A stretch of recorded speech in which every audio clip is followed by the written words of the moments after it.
Now that you have changed your collective consciousness, the vibration and frequency of your reality in such a manner as you have recently done, you have created a kind of shift, a kind of change that allows us now to proceed further with this agenda of assisting you in the balancing of this energy, and allows us to move into different positions, because now you have created on your planet a very different energy which can now accelerate in positive and constructive and creative and loving ways more than ever before. So first and foremost, we will congratulate you on making a change in your collective consciousness to allow us to interact with you in a new reality. So congratulations.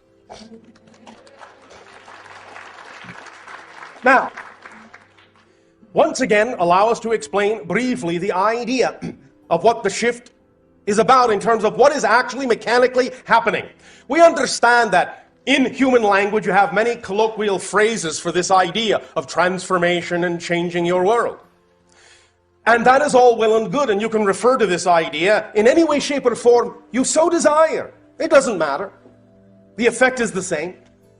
But the idea is that we would like to take a moment to explain to you mechanically, physiologically, what is happening. Because sometimes when you understand the actual mechanism that you are employing in the change, it helps you make further changes, more profound changes, and have a more profound understanding of what kind of changes can be made. So, I know this is going to sound at first a little bit confusing, but that's all right. This is just an issue of semantics and language, and we will explain more clearly as we go along. So when we talk about the kind of changes that you are making and wish to make on your planet, we will begin this conversation by pointing out that nothing has changed. Why do we say that? I will tell you. Thank you. Here's what we mean by nothing has changed. The idea is really that when something in your world changes, the world you were in did not change. You changed. You shifted your frequency. You shifted your vibration. And by shifting your frequency, you have shifted your focus of consciousness to an already simultaneously coexisting parallel reality that is already existing on that frequency. You didn't change the world that was there. That world is still there.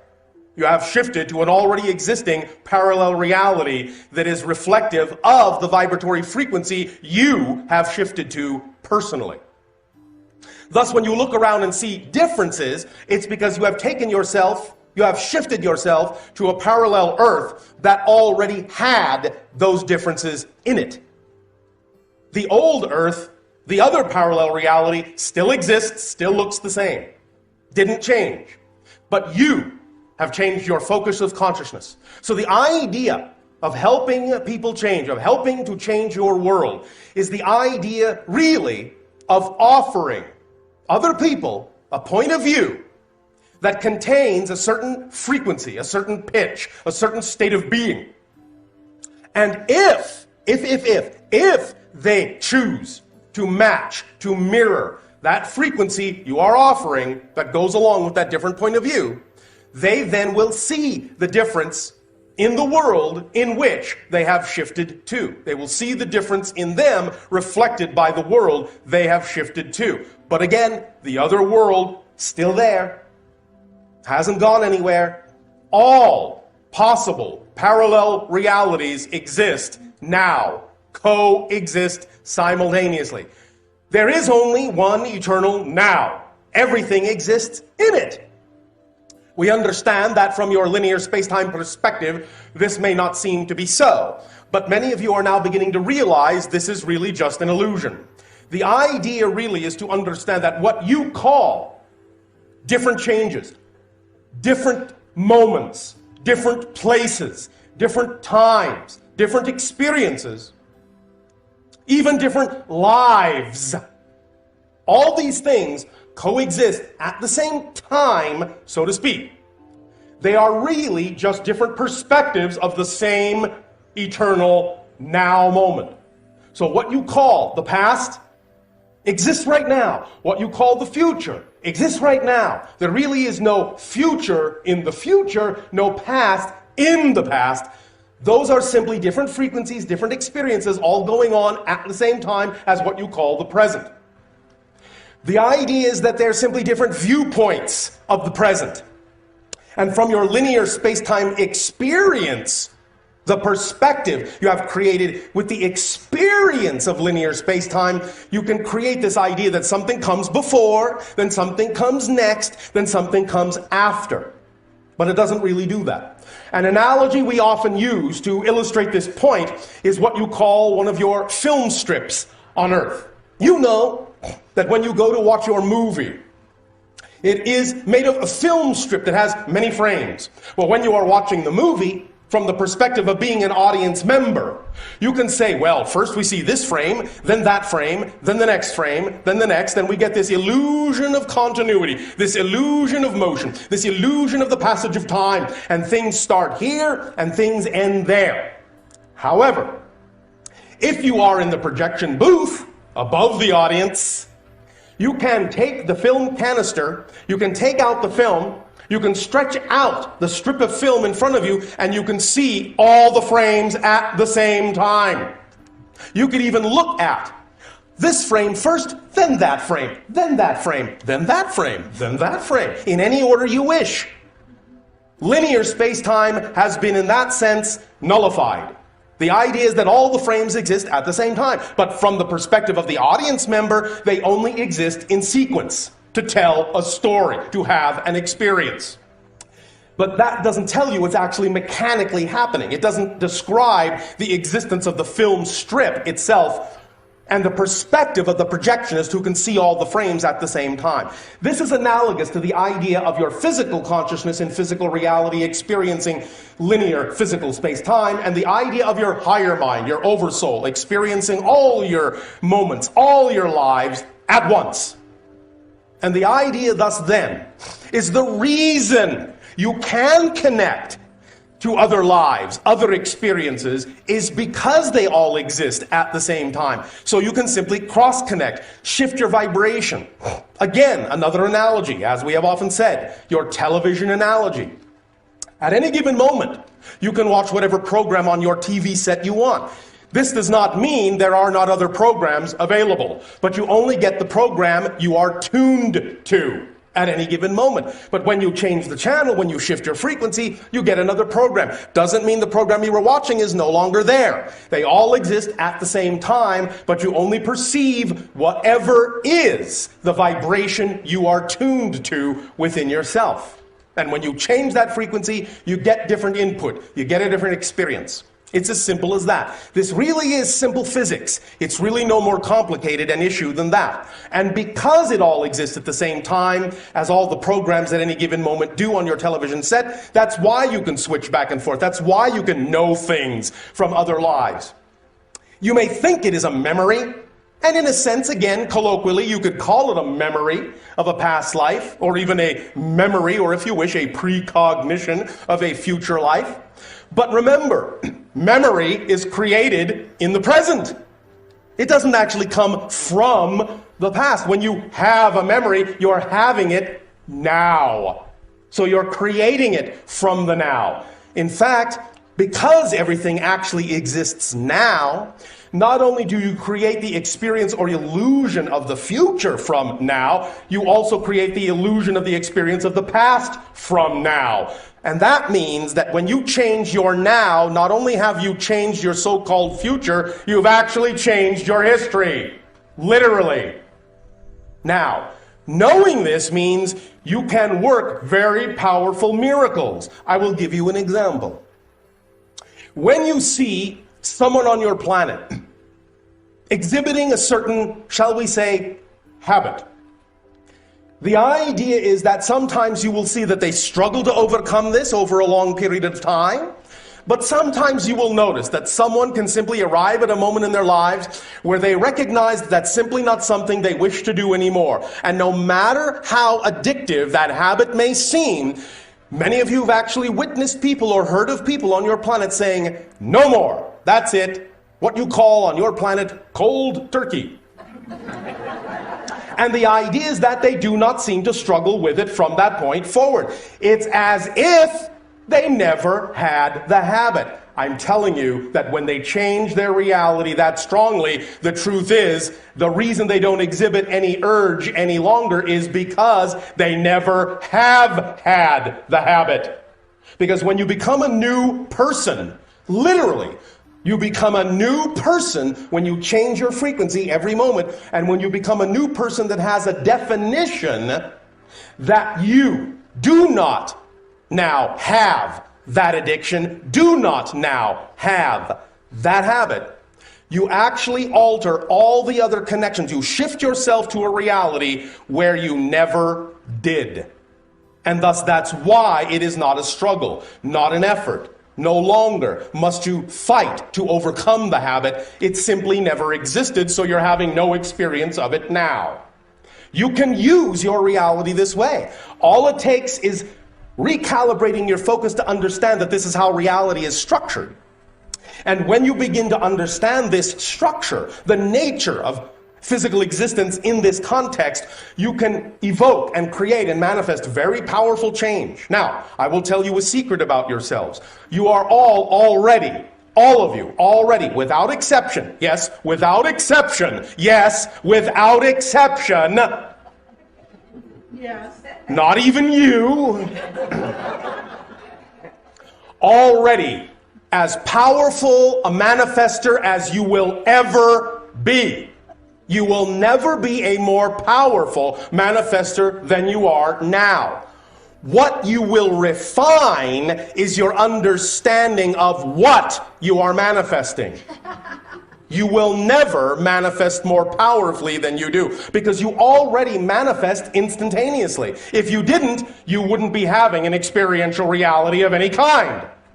To have an experiential reality, you must be manifesting it. You must be attracting it. You must be creating it. So look around. You're having a reality. Yes? Yes. So you are manifesting.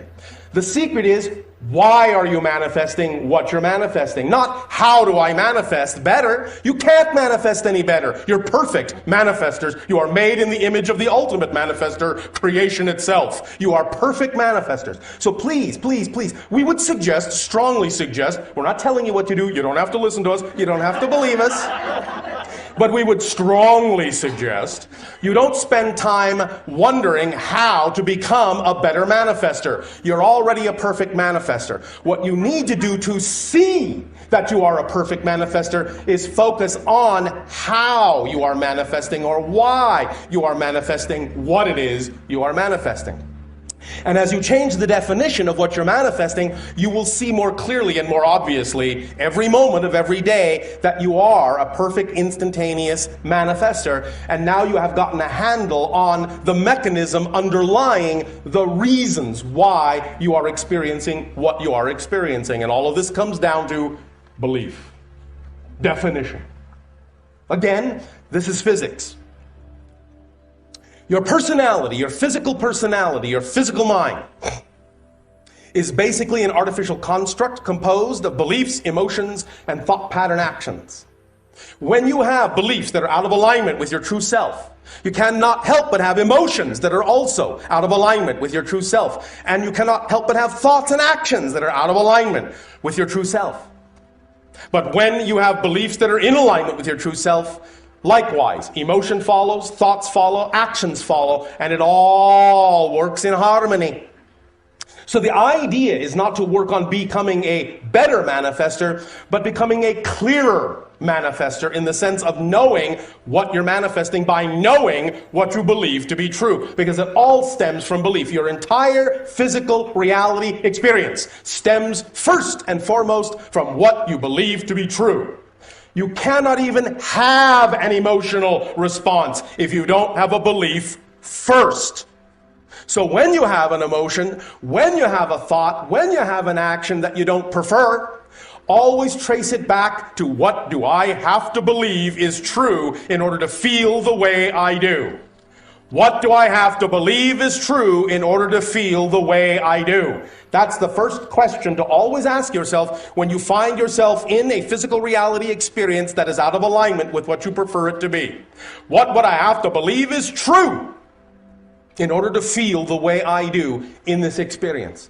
If you are feeling something negative, if you are feeling fear, doubt, self-loathing, hatred, anger, shame, ask yourself, what would I have to believe is true about myself in my relationship to this situation for me to experience this emotion? Because I know that the emotion cannot be there if I don't believe something about myself to be true first. Because you notice that if you don't have a definition for something, you don't know how to feel about it. You don't have a feeling about something you have no definition for. When you do automatically, either consciously or unconsciously, apply a meaning and a definition to something, then the emotions kick in. But only then, and never before. So when you find yourself feeling something, allow yourself to feel it. Don't, in any way, shape, or form, suppress it, but examine and explore why it is there. And the first and foremost reason it is there is because you have a belief. Find out what that belief is. Now, all these things we are talking about here, we can discuss these more in a variety of ways and get clearer and clearer on how to use these mechanisms in a clear and conscious manner so that you can know that all change within yourself is, in fact, instant change. Instant change. And the only way it would seem as if change is not instantaneous is because you are making instantaneous changes that are simply not that different than the change you made before. You see the illusion that is created? If you make an instantaneous change, and in any change, everything does change within you, you shift to an entirely different reality. But if you shift yourself to an entirely different reality that looks almost identical to the last one, you won't really think that anything has changed. You will fool yourself into the illusion of thinking nothing has changed or not much has changed. And that this is a long process and an effort and a struggle. And it takes a long time. Without realizing you have actually changed everything all at once. But it simply looks pretty much the same. Because you have created it to be so with your belief that big change cannot happen quickly. That's the belief that allows you to experience the idea of change happening slowly. But if you understand that every change is a total change, a totally new reality that you've shifted to, then it's an issue of how different you define that reality, and the difference, the degree of difference in your definition of that new reality from the other one is what will allow you to see that the manifestation and the change is instantaneous. Because the only way you can gauge instantaneous change is by having a great degree of difference in the change. If you don't have a great degree of difference in it, you don't think much has changed, even though it has. So again, the idea of describing to you the notion that every change is instantaneous and every change is total, and I mean total. You are a new person in a new reality, in a new universe. Literally, take me literally. Please take me literally. I am not speaking metaphorically here. Then if you know that that is absolutely, totally different, then you can also begin to understand that it actually can be anything you really prefer it to be. At whatever rate you are comfortable with. And that's usually the big secret. At whatever rate you are comfortable with.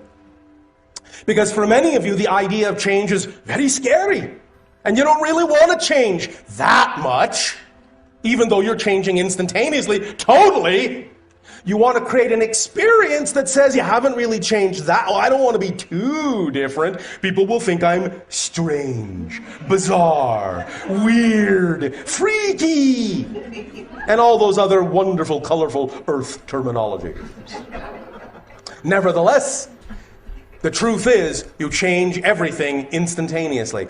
It is up to you to decide how much you want to take advantage of that fact.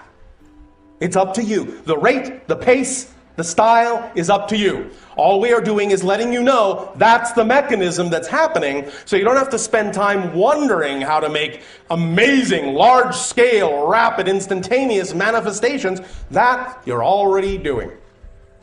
All you need to do is focus on why you're doing what you're doing, how you're doing it, based on what belief and why, and then you'll get a handle on how to allow yourself to redefine the reality in such a manner as to see whatever degree of change you prefer to see. And that's what it's all about.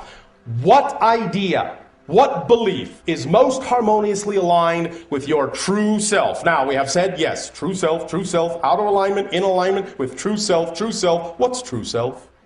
Here's how you tell what your true self is. Once again, briefly. It is encapsulated in a term that exists on your planet called passion, joy, and excitement. The idea is that vibration, what you feel, that excitement, that physical sensation, is actually the body's translation of the vibratory energy that is your true core inner being. So anytime something in your life contains that degree of excitement, we would again strongly suggest you act on it. Why? Because that's who you are. Because it is most truly you. It is your path. It is your reflection. It is your attractor. It is luring you to more of yourself. That's why things contain that feeling. That's why they reflect that feeling to you.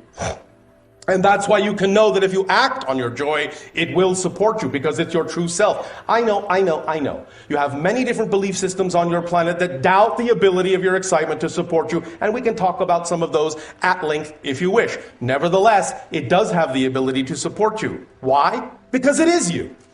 And it is the part of you that is representative of the part of you that is made in the image of creation. And creation is nothing if not unconditionally supporting.